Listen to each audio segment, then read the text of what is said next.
안녕하십니까. 홈피셜 TV의 김유용 소장입니다. 자, 오늘은 저희 동네에 있는 울산의 강동이죠. KCC 스위첸 레지던스에 대해서 조금 소개하는 그런 영상을 촬영하고자 하는데요. 저만 촬영하기보다는 옆에 저희 동네에서 중개실장님으로 직접 근무를 하시는 미모의 여실장님을 한번 모시고 같이 대담 형식으로 한번 촬영해 보겠습니다. 예, 시장님 자기소개 간단히 부탁드립니다. 네, 안녕하세요. 저는 강동 사랑가 부동산에서 소속 공인중개사로 일하고 있는 심유리입니다. 네, 오늘 촬영은요, 레지던스라는 것을 검색해 보면 여러 가지 뭐 유튜브 영상도 있고 블로그도 있고 이랬는데, 우리 동네에 있는 울산의 강동 KCC 스위첸 레지던스는 객관적으로 어떤 가치가 있는가, 뭐 거기에 대해서 좀 간단하게 대담 형식으로 진행해 보겠습니다. 실장님, 레지던스가 뭔지는 잘 아시죠?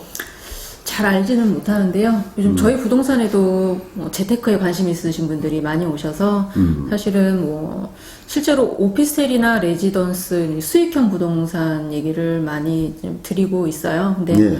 저희가 이제 오피스텔 같은 경우는 예전부터 계속 들어왔었던 건데 이제 레지던스는 저희가 이제 생소한 거라서 사실은 레지던스가 뭔지 저도 이제 소장님께 여쭤보고 싶은데요. 주거용 오피스텔이나 분양형 호텔이나 레지던스 등 결론적으로 말씀드리면 부동산으로서 수익을 좀 내고 싶은 거예요. 그러니까 뭐 일종의 상가라고 생각하셔도 돼요. 그런데 이제 이 세 개는 약간의 차이가 조금 있습니다. 주거용 오피스텔 같은 경우에는 주택 임대차 그런 개념이죠. 그렇기 때문에 사실은 뭐 상가를 한 개 잘 사가지고 상권이 억수로 잘 발달하면 월세를 좀 많이 받을 수가 있는데, 주택에 대해서는 뭐 예를 들어서 월세가 한 50만 원이다. 이게 그 주위가 억수로 많이 발전이 됐다고 해서 갑자기 100만 원, 200만 원 이렇게 뛰지는 잘 않잖아요. 그렇죠. 예. 그 다음에 또 분양형 호텔이라고 하는 것들을 많이 했는데, 사실 분양형 호텔의 가장 큰 문제점이 개별 등기가 안 되고 대부분 다 공유 지분을 갖고 있다 보니까, 공유 지분은 아시죠? 뭐 99% 지분율을 갖고 있다 하더라도 1%를 갖고 계신 분이 매매에 찬성을 안 하면 적시에 또 매도하기도 참 힘들고 뭐 여러 가지 문제점이 있죠. 물론 요즘은 또 분양형 호텔도 뭐 개별 등기가 된다 해가는 상품이 나오긴 나오는데, 어쨌든 그런 거하고는 조금 레지던스는 차이가 있습니다. 그래서 레지던스 같은 경우에는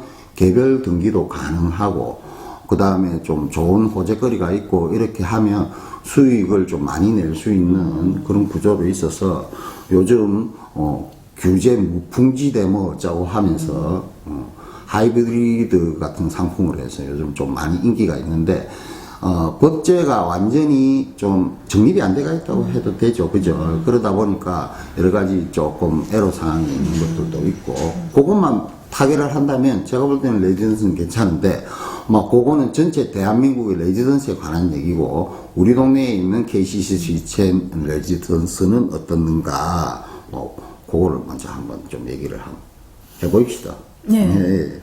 보통 이제 레지던스는 의미 자체가 호텔식 서비스를 제공한다는 의미가 굉장히 큰데요. 예, 맞습니다. 혹시 레지던스는 그러면은 대부분이 호텔 위에 이렇게 있나요? 예, 그게 어떻게 보면 조금 키포인트 핵심일 수가 있는데요. 레지던스라고 설계를 해놓고는 사실은 그 호텔식 부대 시설이죠. 그런 것도 이용도 되고, 대신에 호텔보다는 좀 더 자기 집에 온 듯한 편안한 그런 숙박을 제공한다는 개념이었거든요. 그런데 분양을 할 당시에 만약에 호텔이 없다면 그런 부대 시설 같은 경우가 그 설계 도면성에 다 들어가야 되잖아요. 예를 들어서 뭐 수영장부터 사우나, 레스토랑, 뭐 이런 것들이 다 들어가게 되면 그런 그 자체에다가 분양가가 그 안에 포함되어 있어요. 그러면 분양가 되게 높아지겠죠. 그 다음에 또 그거를 레지던스를 운영하시는 분들이, 숙박업으로 운영하시는 분들이 거기에 대한 또 운영에 대한 당연히 월급을 주고 인원을 배치해야 되니까 그 다음에 또 유지 보수 관리 여러 가지 문제점이 있습니다. 그런데 해운대 LCT 레지던스 아시죠? 네. 거기 보면 이제 그 호텔이 들어서가 있잖아요. 네. 그러면 호텔을 자체적으로 또 운영도 하고 거기에 공조만 서로 잘 된다 하면 굳이 레지던스를 분양받은 사람들이 어떤 위탁 운영사에서 맡긴다 하더라도 부대 시설을 따로 운영할 필요가 없이 서로 공조만 잘해가지고 윈윈하는, 상생하는 그런 체제로 가게 되면 참 좋거든요. 그래서 이왕이면 레지던스가 그 건물에 호텔이 있으면 좋겠다. 예, 금상첨화입니다. 그런데 강동 스위첸은 레지던스는 있다 없다? 있다. 예, 지금 얼마 전에 머큐어 엠버서더가 울산에서는 사실 5성급 호텔이 없습니다. 4성이 최고인데요. 강동에 4성급 호텔로 확정이 났죠. 예, 그래서 그 호텔이 4층부터 11층까지 운영을 하고 있거든요.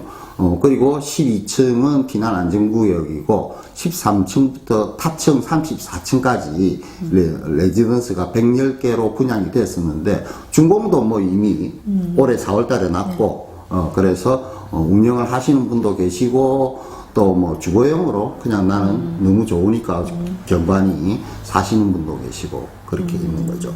그래서 그런 것들이 강동 KCC 레지던스가 갖고 있는 특장점이다. 호텔이 있다. 첫 번째. 예. 그 다음에 또 두 번째는 평수가 큽니다. 실질적으로 레지던스가 자기 집에 온 것처럼 편안하게 되려면 물론 작은 평수에 계시는 분들도 있지만 보통 요즘은 20, 30평대 사시니까 아파트 그 정도 크기는 돼야 되거든요. 그런데 이름만 레지던스고 실질적으로는 실평수가 한 10평 뭐 로얄 스위트룸 캔데 뭐 실제 평수는 15평 정도밖에 안 나오고 이런 것들이 되게 많거든요. 그런데 이제 강동 KCC 시첸 레지던스 같은 경우에는 실질적으로 43평부터 60평까지 다양하게 다 큰 평수예요. 그래서 평수가 넓다는 거 그런 것들이 있고 레지던스가 사실은 단점 중에 하나는 이제 전용률이 조금 안 나온다라고 예. 하는 게 조금 이제 문제가 되는데 그 정도 평수면 전용률이 어떻게 빠졌나요? 안 그래도 그 실장님이 좀 물어봐 주기를 좀 바랐습니다. 전용률이 보통 보면 50% 정도 왔다 갔다 하죠. 그렇죠. 전용률이라는 것은 실질적으로 계약을 했는데 그 공급 면적에서 실평수라 우리 보통 그렇죠. 얘기를 하죠. 뭐 60평짜리라고 받았는데 계약하고 운영을 하려고 했는데 들어가 보니까 뭐 20평 아파트보다도 작더라. 뭐 그런 게 사실 많거든요. 그렇죠. 예, 그래서 전용률을 많이 따지는데 다른 데는 다 50% 왔다 갔다 하는 게 맞습니다. 예, 그런데 강동 KCC 스위첸 레지던스 같은 경우 제가 그 실질적으로 다 이제 계산을 해보니까 전부 다 70%가 넘어요. 전용률이. 예. 어마어마하네요. 예, 대개 전용률을 많이 뽑은 케이스죠. 예. 근데, 전용률이 이렇게 큼에도 불구하고 사실은 이제, 60평형을 보면 60평대 아파트하고 60평대 레지던스하고 비교해보면 조금 작다는 느낌이 들어요. 그거는 왜 그러냐면 이거는 아파트가 아니거든요. 그렇죠. 그래서 베란다가 서비스 면적으로 포함이 안 됩니다. 그래서 베란다 서비스 면적만큼만 작을 뿐이지 기타 다른 동급의 객관적인 비교 대상인 기타 다른 레지던스와 비교를 하면 전용률은 되게 잘 나왔다. 되게 잘 나왔다. 예, 그렇게 저는 볼 수가. 이건 객관적인 팩트니까. 예. 팩트니까. 예, 예. 그리고 또 문제가 되고 중요한 내용이 사실 주차 문제인데 예. 사실 레지던스라고 하는 건 아파트 주차장의 3분의 1만 돼도 허가가 나는 걸로 알고 있어요. 근데 이제 레지던스 같은 경우는 강동 KCC 레지던스는 사실 뭐 주차가 호텔이랑 같이 쓰고 있기 때문에 더 불편하지 않겠나라는 이제 생각도 좀 있는데요. 예, 예. 혹시 주차는 어떻게?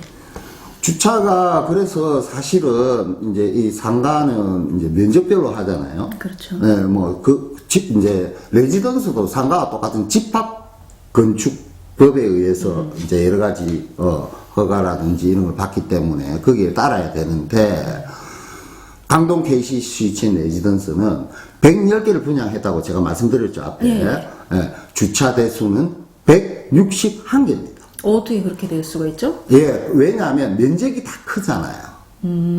그래, 쪼끈쪼끈한 거를 막 넣어가지고, 어떻게 보면 세대당, 뭐 0점 몇 대 주차 대수가 아니고, 110개 분양했는데, 161개가 주차 허가 할당 대수니까, 한 집당 1.5입니까? 뭐 그 정도는 나오지 않습니까? 예. 그러니까, 주차 대수도, 주차장도 쉽게 말해서 널찍널찍하고 많다? 주차 문제만 그렇게 해결돼도 그렇죠. 굉장히 큰 거니까요. 그렇죠. 그래서 주차 대수도 넓고 전용도 높다. 그러면은 그렇게 주차 대수도 넓고 그다음에 전용률도 잘 나오고 예. 그렇게 평수도 잘 나온 거면은 사실 분양가가 많이 높았을 것 같은데요.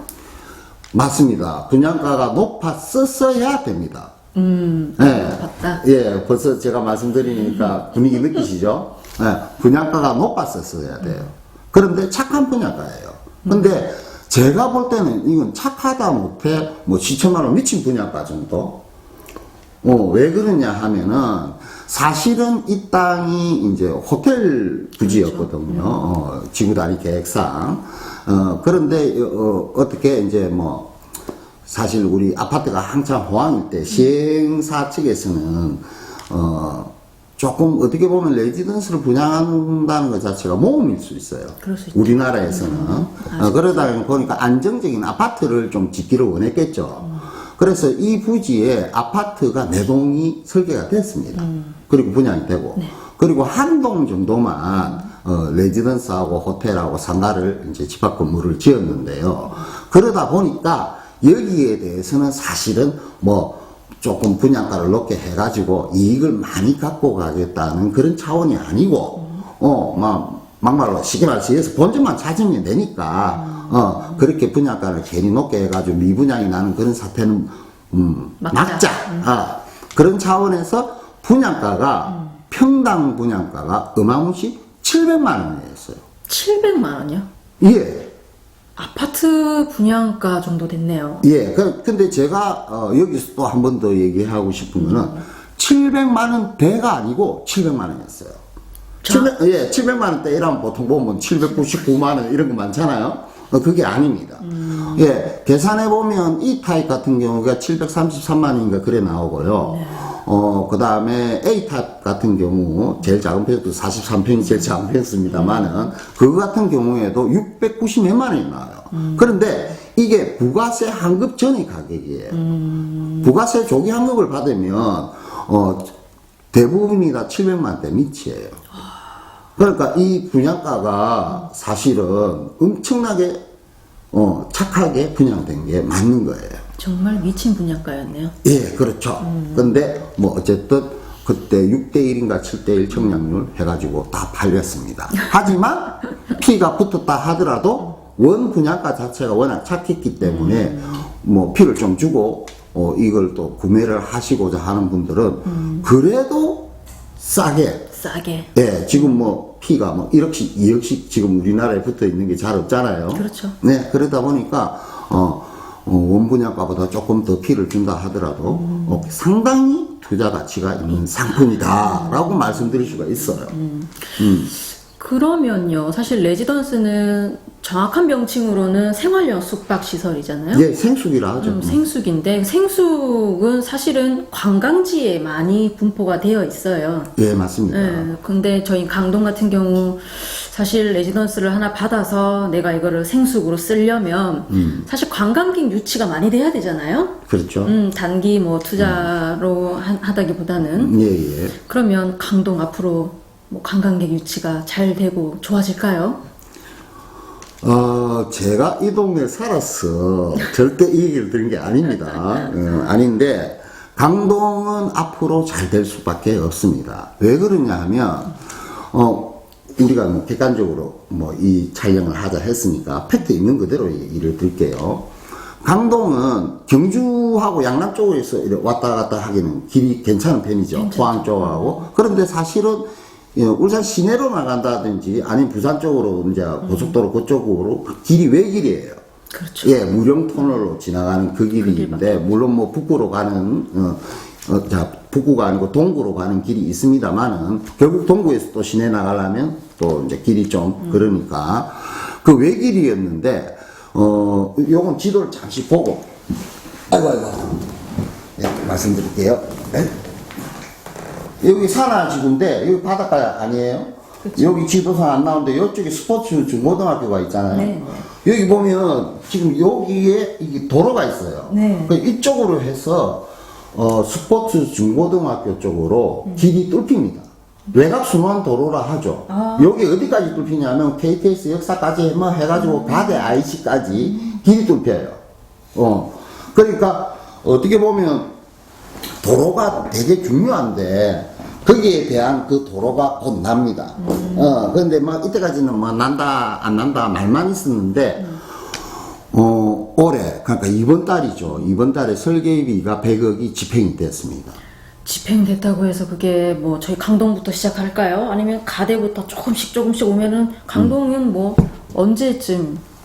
그렇죠. 그래서 저도 이왕이면 설계가 있다 하더라도 저 가대에서 우리 강동까지 올라오면 얼마나 시간이 많이 걸리겠습니까? 이왕이면 네. 구간별로 그렇게 공사를 하겠죠. 저는 그래 하리라 봅니다. 구간별로. 예, 그래 하게 되면 저는 뭐 굳이 KTX 역사까지 다 뚫히는 거는 시간이 많이 걸린다 하더라도 북구 호계 쪽하고 요 강동만은 얼마 안 되잖아요. 구간이. 그 구간만 개통된다 하더라도 그 다음 굳이 개통이 되기 전에 착공만 한다 하더라도 여기 부동산의 가치는 이제 벌써 올라가기 시작하는 거죠. 그렇죠. 예, 그렇기 때문에 그런 호재거리가 지금은 그전에는 말만 있었는데 설계비 100억이 실질적으로 집행이 됐다는 거. 예, 설계비가 집행이 됐기 때문에 내년 후반부터는 바로 공사를 한다는 거. 그 다음에 스포츠과학고등학교 쪽으로 바로 우리 쪽에서 공사를 또 시작할지는 뭐 그거는 제가 잘 모르겠습니다만은 어쨌든 호재거리라는 거. 그 다음에 이제 뭐 아까 말씀하신 관광. 네, 관광은 뽀로로 테마파크라고 일반인들은 롯데 워터파크를 더 많이 알고 계세요. 그렇죠. 아까 스포츠 중고등학교 바로 옆 부지예요. 그런데 뽀로로 테마파크는 뭐 조금 작은 거 아니냐라고 생각하는데 아닙니다. 롯데 워터파크가 3만 평 조금 안 되는 크기거든요. 뽀로로 테마파크도 27,500평 거의 비슷한 사이즈예요. 비슷한 사이즈의 건물도 거기에도 레지던스동 따로 호텔동 따로 그 다음에 숙박동 따로 뭐 이렇게 다 지어요. 다양하게 박물관까지 뽀로로 박물관까지 그렇기 때문에 그게 내년 6월 달에 착공이에요. 확실합니까? 예, 이거는 거의 뭐 확실합니다. 그리고 사실 이거는 뭐 어떻게 보면 여담인데 뭐 확실한 건 아닙니다만은 롯데 같은 경우에는 제가 볼 때는 사업 의지가 별로 없는 것 같아요. 강동. 제가 봐도 그래요. 예. 그래서 뭐 땅만 팔아먹고 그러는 거 아닌가 하는데 뽀로로 테마파크를 이제 하고자 하는 회사가 호땡. 호땡. 예, 호땡. 땡은 정식이 호땡이 아니고 호문데 호땡 회사는 자본금도 있고 하려는 의지가 많았는데 이때까지 못 낸 이유는 관련 법규에 자꾸 걸렸었어요. 예, 그거를 사실은 뭐 북구 구의원님이나 국회의원님이나 심지어 울산시장님이나 뭐 이렇게 다들 이쪽 분들이 그거를 개선하기 위해서 애를 쓰셨고 그것들이 다 통과가 됐기 때문에 내년 6월에 착공하는 게 거의 100%라고 해도 과언이 아닐 정도로 착공됩니다. 잘 됐네요. 예, 그래서 이제 강동은 좋은 호재거리밖에 안 남았습니다. 그동안 고생 많이 했잖아요. 시간 몇 년, 20년 가까이. 그렇죠. 예. 북구청으로 이관된다는 얘기도 지금 계속 저희가 얘기를 하고 있었는데 예. 그 소식은 어떤가요? 그거는 조합하고 네. 또 북구청하고 또 서류상 또 여러 가지 문제가 있겠죠. 그거는 오늘은 뭐 레지던스 자리니까 다음에 또 그렇죠. 그 부분에 대해서 또 알려드리는 시간을 갖도록 하고 네. 오늘은 KCC 스위치 레지던스 사실은 뭐 한 3분, 4분짜리 찍으려 했는데 어떻게 하다 보니까 10분이 넘어갔는데 관심 있는 분은 꾸준히 봐주시면 어쨌든 도움이 되기를 바라는 마음에서 촬영을 했습니다. 어쨌든 실장님 오늘 촬영 도와주셔서 너무 고맙습니다. 아닙니다, 소장님. 불러주셔서 감사합니다. 예, 그럼 우리도 시청자들이 몇 분이 될지는 모르겠지만 있을 테니까 네. 그분들한테 감사 인사 마치고 마무리할까요? 자, 이때까지 시청해 주셔서 감사합니다.